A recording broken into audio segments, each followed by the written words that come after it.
আসসালামু আলাইকুম রহমতুল্লাহি ওবরকাতুহু। সম্মানিত দর্শক, সর্বভারতীয় সংবাদপত্র জগতের যে পাঠককুল, তাদের মধ্যে সবচেয়ে প্রভাবশালী যে দুটো পত্রিকা, সেই দুটো পত্রিকার মধ্যে একটি হলো দ্য ইন্ডিয়ান এক্সপ্রেস, আর একটা হলো দ্য হিন্দু। হিন্দু যে পত্রিকাটি, এটি নামে হিন্দু হলেও এখানে ভারতের সব জনমতের যারা লোকজন রয়েছেন তারা এটা পড়েন। আর অন্যদিকে ইন্ডিয়ান এক্সপ্রেস যে পত্রিকাটি, এটি ভারতের সেই পত্রিকা যা কিনা আন্তর্জাতিক অঙ্গনে ভারতকে রিপ্রেজেন্ট করে। আজ যেভাবে নিউ ইয়র্ক টাইমসকে, ওয়াশিংটন পোস্টকে আমরা খুব গুরুত্ব দেই, কিংবা ধরুন ফার ইস্টার্ন ইকোনমিক রিভিউ, লন্ডনের দ্য টেলিগ্রাফ, এই পত্রিকাগুলোর যে বা আপনি ধরুন যে জাপানের কিছু পত্রিকা আছে, তারপরে জার্মানির কিছু পত্রিকা আছে, তারপরে ফ্রান্সের কিছু পত্রিকা আছে, যেগুলো এই বাংলাদেশে বসেও সেখানে যদি কোনো একটা নিউজ ছাপা হয় আমরা সেটি গুরুত্ব দিই। এর বাইরে আন্তর্জাতিক যেমন এএফপি, রয়টার্স, ব্লুমবার্গ, তারপর ওয়াল স্ট্রিট জার্নাল, তারপরে নিউজউইক, দ্য ইকোনমিস্ট, এই পত্রিকাগুলোর একটা গ্লোবাল যাকে বলা হয় অ্যাসপেক্ট অ্যান্ড প্রসপেক্ট আছে। তো এই প্রসপেক্ট এবং অ্যাসপেক্ট এর প্রেক্ষাপটে তারা করে কি, যে জিনিসগুলো 2-3 বছর আগে, 5 বছর আগে এই পত্রিকাগুলো প্রেডিক্ট করে দেয় বা বলে দেয়, ওটাই পরবর্তীতে বাস্তবায়ন হয়ে যায়। যেমন ধরুন শেখ হাসিনার বাংলাদেশ থেকে চলে যাওয়ার পরে টাইম ম্যাগাজিন, বিখ্যাত টাইম ম্যাগাজিন একটা শিরোনাম করেছিল, প্রচ্ছদ প্রতিবেদন করেছিল শেখ হাসিনাকে নিয়ে। তখন তারা যে জিনিসটা বলেছিল যে শেখ হাসিনা এই যে বাংলাদেশ থেকে চলে গেলেন, তিনি ফিরবেন কিভাবে, তার ফেরাটা কেমন হবে। তো শেখ হাসিনা ফিরতে পারেন, এটা ওনার বাংলাদেশ থেকে চলে যাওয়ার 2 মাসের মাথায় স্বয়ং শেখ হাসিনাও কল্পনা করতে পারেননি। এর কারণে প্রথম 2 মাস তিনি কোনো ট্রু শব্দ কিন্তু করেননি। অথচ আমেরিকার টাইম ম্যাগাজিন তারা বলে দিল যে শেখ হাসিনা কিভাবে ফিরবেন, এই রিটার্নটা কখন হবে, কিভাবে হবে, এই যে উনি গেলেন তার প্রত্যাবর্তনটা কিভাবে হবে। তো এখন এই 14 মাস পর আপনি চিন্তা করেন যে টাইম ম্যাগাজিনের সেই 1 বছর আগের যে বক্তব্য, এটা এখন কতটা গুরুত্বপূর্ণ হয়ে পড়েছে, কতটা ভয়ঙ্কর হয়ে পড়েছে এবং কতটা প্রাসঙ্গিক হয়ে পড়েছে। তো এইরকম পত্রপত্রিকাগুলোর মধ্যে ভারতের সবচেয়ে যে পত্রিকাটিকে ইন্টারন্যাশনালি অ্যাকসেপ্ট করা হয়, যেমন আমাদের দেশের প্রথম আলো বা ডেইলি স্টার, আমাদের এই মাতব্বরি শুধু বাংলাদেশের মধ্যেই। এখানে প্রথম আলোতে কি ছাপা হলো, ডেইলি স্টার কি ছাপা হলো, এটা ত্রিপুরার লোক ও পাশের লোক কখনো এটা ভেবেও দেখে না, আলোচনাও করে না। এগুলোকে সংবাদপত্রের মান হিসেবে ঠিক ডেইলি স্টার এবং প্রথম আলোকে ভারত, পাকিস্তান, কোনো দেশেরই আসলে লোকজন এরকম ওগুলোর খোঁজও রাখে না। যেভাবে নেপালের কোনো পত্রিকা যদি হয়, নেপাল স্টার বা নেপালের আলো, আমরা যেমন ওটাকে কোনো পাত্তা দেই না। বাংলাদেশের পত্রপত্রিকার মধ্যে সবচেয়ে যেটা মশহুর যে দুটো পত্রিকা, এটা নিয়ে আমি আমার অভিমত বললাম, যাকে বলা হয় অন্যান্য দেশের যারা পাঠক রয়েছেন তারা এরকম বাংলাদেশের পত্রপত্রিকা সম্পর্কে ওরকম গুরুত্ব দান করে। তো তদ্রূপ কলকাতার খুব নামকরা পত্রিকা আনন্দবাজার, আমরা কিন্তু বাংলা ভাষী হিসেবে আনন্দবাজারে কি লিখলো দেখি, অমৃতবাজারে কি লিখলো দেখি, দেশ পত্রিকায় কি লিখলো, এগুলো পড়ি। কিন্তু ইউরোপ আমেরিকাতে এগুলো নিয়ে একেবারে মাথা ঘামায় না, এমনকি হিন্দুকে নিয়েও তারা মাথা ঘামায় না। কিন্তু দ্য ইন্ডিয়ান এক্সপ্রেস কি লিখলো, এটা ওয়াল স্ট্রিট জার্নালের পাঠক, টাইম ম্যাগাজিনের পাঠক, দ্য টেলিগ্রাফের পাঠক, দ্য ফাইন্যান্সিয়াল টাইমসের পাঠক, ওয়াশিংটন পোস্টের পাঠক, তারা কিন্তু সমান গুরুত্ব দিয়ে পড়ে।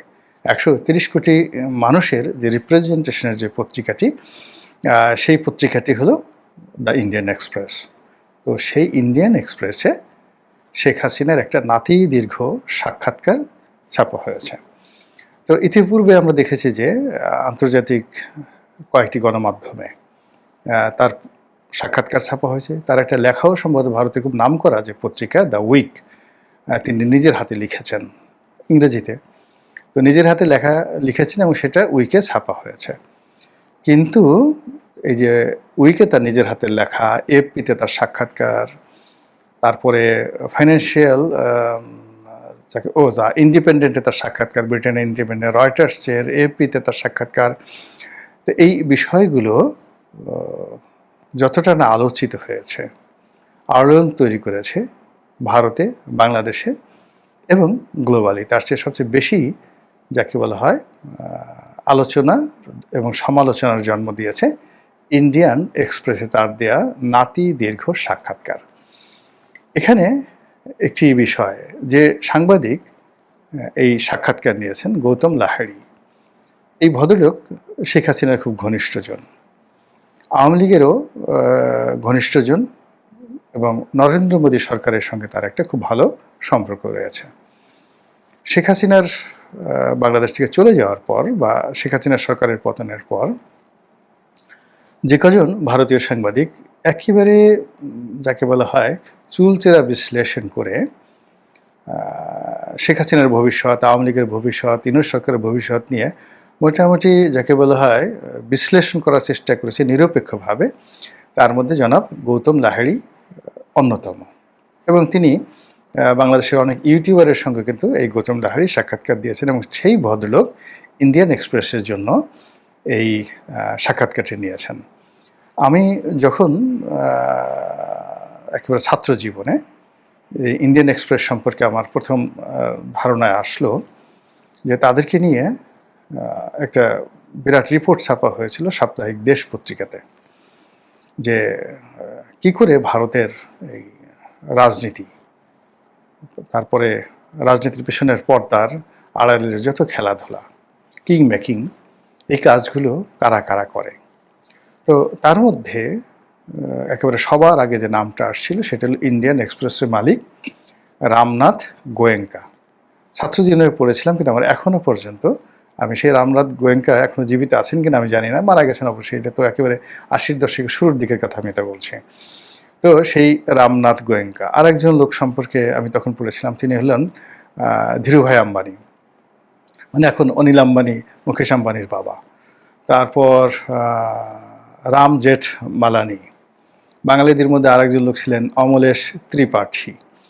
মানে চিন্তা এবং বুদ্ধিভিত্তিক জগতে এখন ভারতের যে থিঙ্ক ট্যাঙ্কগুলো রয়েছে তারা যেভাবে, যেমন আমেরিকাতে উইলসন সেন্টার আছে, ভারতে এরকম অনেকগুলো থিঙ্ক ট্যাঙ্ক আছে যারা মূলত এই রাজনীতিকে নিয়ন্ত্রণ করে।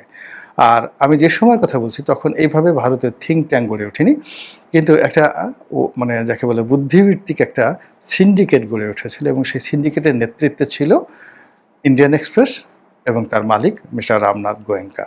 শুধুমাত্র আমি এটা বোঝানোর চেষ্টা করছি যে শেখ হাসিনার যে সাক্ষাৎকারটি ছাপা হয়েছে ইন্ডিয়ান এক্সপ্রেসে, এটা কেবলই মাত্র একটা রিপোর্ট, প্রথম আলোর রিপোর্ট বা ডেইলি স্টারের রিপোর্ট নয়। এটার সঙ্গে ভারতের মেধা, যোগ্যতা, তাদের ফরেন পলিসি, ভারত সরকারের পরিকল্পনা শেখ হাসিনাকে নিয়ে, সবই এই সাক্ষাৎকারের মাধ্যমে ফুটে এসেছে।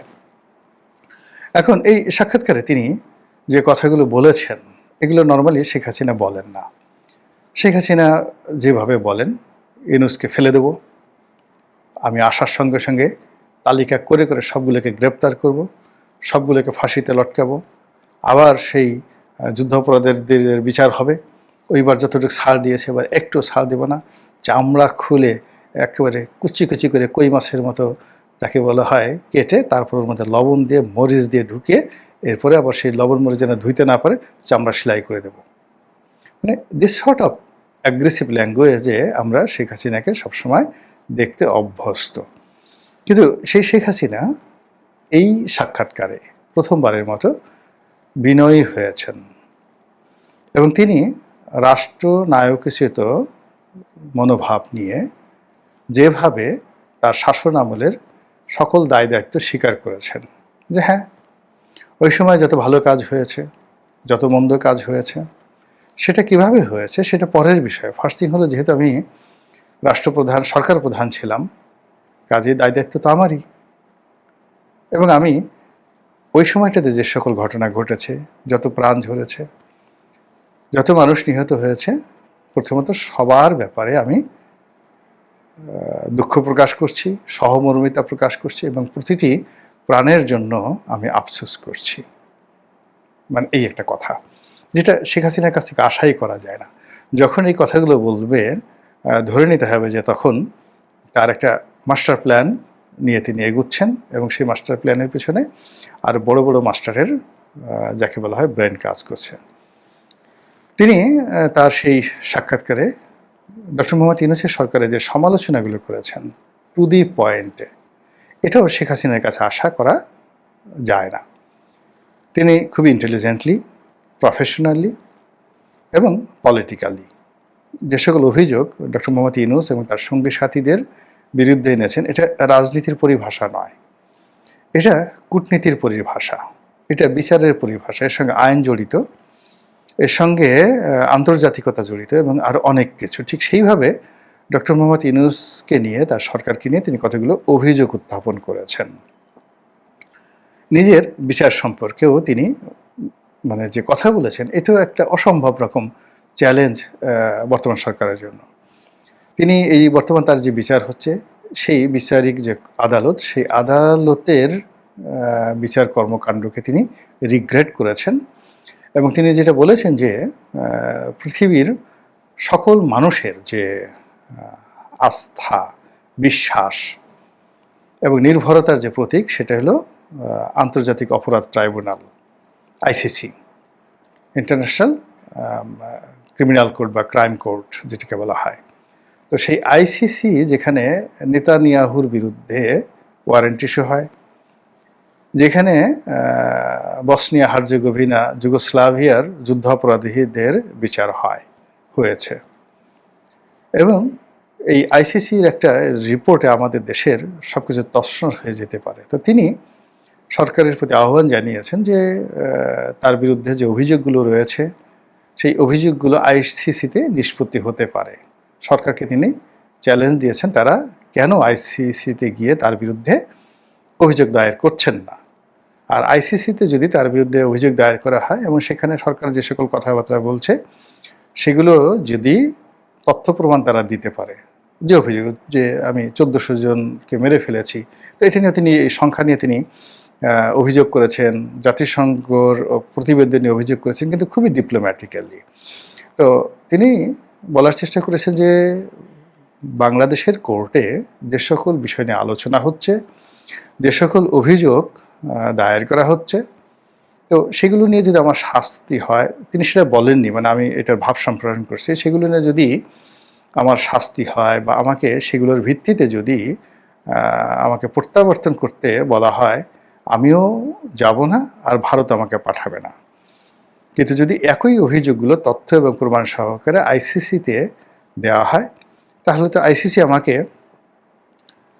ওয়ারেন্ট ইস্যু করে দেবে, আমাকে ধরে নিয়ে যাবে এবং সেখানে আমার বিচার হবে এবং আরও দৃষ্টান্তমূলক বিচার হবে। এবং বাংলাদেশের জন্য এটা একটা বিরাট সুযোগ যে এরকম বাংলাদেশের একজন সরকার প্রধান, যে কিনা ক্ষমতায় থেকে এত বড় মানবতা বিরুদ্ধে অপরাধ করেছেন, কাজেই তার এই বিচার আইসিসিতে হতে পারে। আর যেখানে জাতিসংঘ, এখানে মানবাধিকার কমিশন যেখানে প্রতিবেদন দাখিল করেছেন, যেখানে জাতিসংঘের মানবাধিকার কমিশন তারাও ডক্টর মোহাম্মদ ইউনূস সরকারের সাথে ঐক্যমত্য পোষণ করেছেন, কাজেই এই ঘটনার সাথে তো জাতিসংঘ জড়িত। কাজেই জাতিসংঘের একটি প্রতিষ্ঠান, জাতিসংঘের অন্যতম একটি মুরব্বী, সেটা হলো এই আইসিসি। সেই আইসিসিতে কেন তার বিচার হবে না? মানে এটা কিন্তু একটা চারটিখানি কথা নয়। এত বড় কনফিডেন্স, এত বড় চ্যালেঞ্জ, এটা যে কেবলমাত্র ডক্টর মোহাম্মদ ইউনূসকে দিয়েছেন তা নয়, তিনি জাতিসংঘকে চ্যালেঞ্জ দিয়েছেন, যারা এই জুলাই আগস্ট বিপ্লবের সময় ডক্টর মোহাম্মদ ইউনূসের পক্ষে কাজ করেছেন। জাতিসংঘের মানবাধিকার সংস্থাকে, অর্থাৎ সাধারণ পরিষদের মহাসচিবকে চ্যালেঞ্জ দিয়েছেন, মানবাধিকার সংস্থা যারা অফিস করেছে তাদেরকে চ্যালেঞ্জ দিয়েছেন, ডক্টর মোহাম্মদ ইউনূসকে চ্যালেঞ্জ দিয়েছেন, এমনকি আইসিসিকেও তিনি চ্যালেঞ্জ দিয়েছেন। এটা চারটিখানি একটা বিষয় নয়, এটা এই সাক্ষাৎকারে চলে এসেছে। আর তিনি যেভাবে ভুল স্বীকার করেছেন, যেভাবে তার রাজনীতির প্ল্যান ফোকাস করেছেন, অবস্থার দৃষ্টি মনে হচ্ছে যে তিনি ইন্দিরা গান্ধী ডক্ট্রিন ব্যবহার করেছেন। আপনারা জানেন যে যখন in 1977 1977 সনে ভারতে জরুরি অবস্থা জারি হলো। আমি সনটা এদিক ওদিক হতে পারে, আপনারা মনে কিছু করবেন না। এর কারণ হলো আমি আসলে স্ক্রিপ্ট দেখে বলি না। যেহেতু আমি ফ্যাক্ট জানি, ফ্যাক্ট জানার কারণে অনেক সময় ডেট, সন এদিক ওদিক হতে পারে। তো স্ক্রিপ্ট না দেখে বলার কারণে এটা হয়, এজন্য ক্ষমাসুন্দর দৃষ্টিতে দেখবেন। তো যখন ইন্দিরা গান্ধী সেই তাদের দেশে জরুরি অবস্থা জারি করলেন এবং সেই জরুরি অবস্থা প্রয়োগ করতে গিয়ে সারা ভারতবর্ষে অনেক হতাহত হলো এবং ভারতের যত শীর্ষস্থানীয় রাজনৈতিক নেতৃবৃন্দ তাদেরকে তিনি গ্রেপ্তার করলেন, বড় বড় ব্যবসায়ীদেরকে তিনি গ্রেপ্তার করলেন। কিন্তু একটা সময় তিনি সেটা পারলেন না, সব কিছু তার নিয়ন্ত্রণের বাইরে চলে গেল। তো বাইরে চলে যাওয়ার পরে তিনি পদত্যাগ করলেন এবং পদত্যাগ করে এই জরুরি অবস্থা জারি করা তার ভুল হয়েছে এবং এই সময়টাতে যে সকল অপ্রীতিকর ঘটনা ঘটেছে, যে সকল অফেন্স হয়েছে, সবগুলোর দায় দায়িত্ব তিনি নিলেন। মানুষের রাগ কমে গেল। রাগ কমে যাওয়ার পরে মাত্র 3 বছরের মাথায় তিনি যে জাতীয় নির্বাচন হলো সেই নির্বাচনে বিপুল সংখ্যাগরিষ্ঠতা নিয়ে তিনি আবার ক্ষমতায় এলেন। এই যে তার ক্ষমতায় ফেরা এবং আত্মপক্ষ সমর্থন করা, এটি ভারতের রাজনীতিতে এখন ইন্দিরা গান্ধীর ডক্ট্রিন হিসেবে পরিচিত। তো সেই দিক থেকে শেখ হাসিনার এই যে হঠাৎ পরিবর্তন, ইন্ডিয়ান এক্সপ্রেসে তার সাক্ষাৎকার এবং এই সাক্ষাৎকারের মধ্যে তিনি যে সাবমিশন দিয়েছেন, যে ফোকাস দিয়েছেন, যে মিশন দেখাচ্ছেন, যে ভিশন দেখাচ্ছেন, যে লিবারেলিজম দেখাচ্ছেন, এটি তার কাছ থেকে বা আওয়ামী লীগের কাছ থেকে সেই 1981 সন থেকে আজ অবধি কেউ আশা করেনি। কিন্তু এই যে তার যে ইউটার্ন, হঠাৎ করে ইউটার্ন, এর সঙ্গে মনে হচ্ছে যে তার যারা পরামর্শদাতা, তার যারা প্রমোটার এবং তার এই ক্ষমতায় ফেরার ব্যাপারে যারা ভারতে এবং আমেরিকাতে, ইংল্যান্ডে, ফ্রান্সে, ব্রাসেলসে, মানে ইউর সদর দপ্তরে, নেদারল্যান্ডসে, মানে আন্তর্জাতিক আদালত হেগে, সেখানে সুইজারল্যান্ডে যারা লবিং করছে, হাজার হাজার মানুষ কিন্তু যার যার অবস্থান থেকে লবিং করছেন। তো তাদের একটা কম্প্যাক্ট গ্রুপ যে কাজ করছে এবং সেই কাজের ভিত্তিতে শেখ হাসিনার নিকট যে পরামর্শগুলো তারা উপস্থাপন করেছেন এবং সেইভাবেই তিনি নিজেকে প্রস্তুত করে এই রকম একটা সাক্ষাৎকার দিয়েছেন বলেই যারা রাজনৈতিক বিশ্লেষক তারা বলার চেষ্টা করছেন। এখন শেখ হাসিনা তো দিবারাত্র কাজ করে যাচ্ছে, আওয়ামী লীগও দিবারাত্র কাজ করে যাচ্ছে, বিএনপিও করছে, জামাতও করছে, আর ডক্টর মোহাম্মদ ইউনূসও কাজ করে যাচ্ছেন। তো সেই কাজের যে সমীকরণগুলো, মানে আপনি তীর ছুড়লেন, 10টা তীর একই লক্ষ্য বস্তুর দিকে গেল। এখন তীরের ফলায় ধরুন একটা বিন্দু আছে আর লক্ষ্যবস্তু সেখানে একটা বিন্দু আছে। তো একসাথে 20 জন তীরন্দাজ সেই লক্ষ্যবস্তুকে কেন্দ্র করে তীর ছুড়ল। এখন এখানে তো একসাথে সব তীর যদি একসাথে যায় তাহলে তো একটাও লাগবে না, বা একটা তীরের সঙ্গে যদি আরেকটা লেগে যায় তাহলে আগেই সেগুলো পড়ে যাবে। তো এক্ষেত্রে লক্ষ্যবস্তু স্পর্শ করার জন্য কি দরকার? প্রথমত টার্গেট, নিখুঁত টার্গেট, একেবারে ওই পিন পয়েন্টে গিয়ে আপনার তীরটি লাগবে। আর দ্বিতীয় যে জিনিসটি সেটি হলো গতি, দুর্বার গতি, মানে যারা তীর ছুঁড়ছেন, যার তীর যত গতি পাবে সেই আগে গিয়ে সেখানে লক্ষ্যবস্তু ভেদ করতে পারবে। এখন আমাদের রাজনৈতিক দলগুলো সবাই চেষ্টা চালাচ্ছে, কিন্তু লক্ষ্যবস্তু কি, পিন পয়েন্ট কি? এটা কি মানুষের হৃদয়, মানুষের মন, নাকি ডক্টর মোহাম্মদ ইউনূসের মন, নাকি দিল্লি আমেরিকা ডোনাল্ড ট্রাম্পের মন? আমার কাছে মনে হচ্ছে যে জনগণের যে মন, মস্তিষ্ক, চিন্তা এবং চেতনাকে এখনও বাংলাদেশের রাজনৈতিক দলগুলো লক্ষ্যবস্তুতে পরিণত করতে পারেনি, যেটি শেখ হাসিনা করতে পেরেছেন। আবার বলছি যে ক্ষমতায় যাওয়ার জন্য জনগণকে রাজি করাতে হবে, খুশি করাতে হবে, তাদের মনে পরিবর্তন আনতে হবে, তাদের মনে শান্তি দিতে হবে। এই লক্ষ্যবস্তুটি শেখ হাসিনা যেভাবে এই ইন্ডিয়ান এক্সপ্রেসের সাক্ষাৎকারের মাধ্যমে স্থির করতে পেরেছেন, সেখানে জামাত, মক্কা মদিনা, তুরস্ক, পাকিস্তান ইসলামাবাদ, যমুনা, আমেরিকা, বেইজিং, এই জায়গাতে যেভাবে দৌড়াদৌড়ি করছে, বিএনপি যেভাবে একবার লন্ডনে, একবার যমুনাতে দৌড়াদৌড়ি করছে, একবার পাকিস্তানে, একবার চীনে যেভাবে দৌড়াদৌড়ি করছে, আপনি বুঝতে পারছেন যে কেবলা কয়টা হয়ে গেছে। আর এনসিপি তাদের তো আসলে যমুনা, রাজু তো এখন আর নেই, শুধুমাত্র যমুনা কেন্দ্রিক তাদের লক্ষ্যবস্তু। কিন্তু জনগণকে কেন্দ্র করে তাদের লক্ষ্য বস্তু হয়নি, ভিন্ন হলো গতি। তো এখন আপনাকে যেখানে রকেটের গতি, সেখানে আপনাকে যাকে বলা হয়, যদি আপনি নসিমন ভটভটি দিয়ে বা দেখা গেল চাঁদের গাড়ি, সেই দ্বিতীয় বিশ্বযুদ্ধের সময় যেই গাড়িগুলো পার্বত্য চট্টগ্রাম এলাকাতে রেখে গিয়েছিল ব্রিটিশ আর্মিরা, সেই গাড়িগুলো এখনও চলতেছে, যেগুলোকে বলা হয় চাঁদের গাড়ি। তো আপনি চাঁদের গাড়িতে করে চাঁদে যাবেন, এটা আপনার যত বছর লাগবে, আর রকেটে করে চাঁদে যাবেন, এই দুইটার মধ্যে ডিফারেন্স আছে। তো সেক্ষেত্রে বাংলাদেশের এই যে এখন বর্তমান যে রাজনীতির অবস্থা, এখানে আপনার জনগণের মন রাজি এবং খুশি করানোর জন্য বা তাদের মন এবং মানসিকতায় পরিবর্তন আনার জন্য একটা লক্ষ্যবস্তু, আর একটা হলো রাষ্ট্রের যে সকল পেশি শক্তিগুলো রয়েছে, বাহিনীগুলো রয়েছে, বিদেশি দাতা সংস্থাগুলো রয়েছে, ফাইন্যান্সিয়াল ইনস্টিটিউশনগুলো রয়েছে, তারপরে ব্যবসায়ী সমাজ রয়েছে, তাদেরকে ইনফ্লুয়েন্স করার জন্য আপনার যে প্রেশার দরকার, সেই প্রেশারটা হলো আন্তর্জাতিক গণমাধ্যম। তো আওয়ামী লীগ এবং শেখ হাসিনা যেভাবে আন্তর্জাতিক গণমাধ্যমকে টার্গেট করে তাদের মাধ্যমে তাদের বক্তব্যের যে গতি, যে স্পিড তারা তৈরি করতে পারছে, সেটা আওয়ামী লীগের যারা প্রতিপক্ষ নিজেদেরকে ভাবেন, বা আওয়ামী লীগের যারা মনে করেন যে এটার কোনো অস্তিত্বই নেই, তারা সেই বাংলাদেশ সংবাদ সংস্থা বাসস, কিংবা ধরুন একটা প্রেস কনফারেন্স, কিংবা বাংলাদেশে একটা মিডিয়ার যে বক্তব্য, এটার উপরে জাস্ট নির্ভর করে যদি চোখ বুজে থাকেন, আমার কাছে মনে হচ্ছে যে আখেরে মানে শেষ অবধি তাদের ফলাফল তাদের পক্ষে থাকবে না। মহান আল্লাহ আমাদের সবাইকে হেদায়েত দান করুন এবং হেফাজত করুন। আসসালামু আলাইকুম ওয়া রাহমাতুল্লাহি ওয়া বারাকাতুহু।